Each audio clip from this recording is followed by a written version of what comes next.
هیله ده له دې ټولو فرصتونو نه ښه استفاده وشي.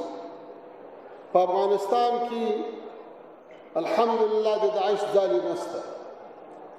متاسفانه د موږ درې ګاونډي هیوادونه په نوبت سره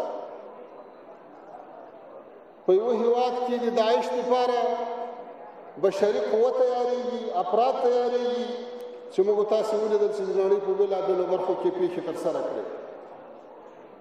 بل هیواد د هغه لارې په سر باندې پروت دی چې امن خرابوونکي افراد ځینې راتېرېږي،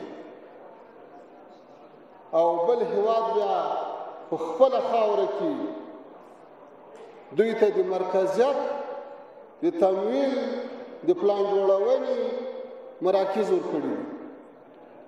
که دا درې سره هیوادونه خپل مسؤلیت ادا کړي، په افغانستان کې هیڅ مشکل نشته، بلکې په سیمه کې مشکل نشته. بدامني په ګډه همکارۍ له منځه وړل کېږي. بدامني یو له بل سره په همغږۍ له منځه وړل کېږي. داسې ځینې هیوادونه لوټې ولي او لاس تر شا نیسي، دا د هغوی مسؤلیت ده.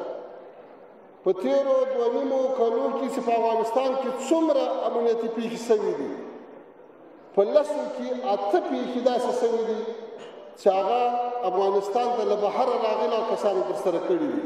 له دې نه دا معلومېږي چې د افغانستان ولس ذهناً له امارت سره ملګری ده، عقیدتاً له امارت سره ملګری ده، په خپل هیواد کې خرابي نه غواړي او بل چاته هم ضرر رسول نه غواړي. دا موږ په عمل کې ثابته کړه.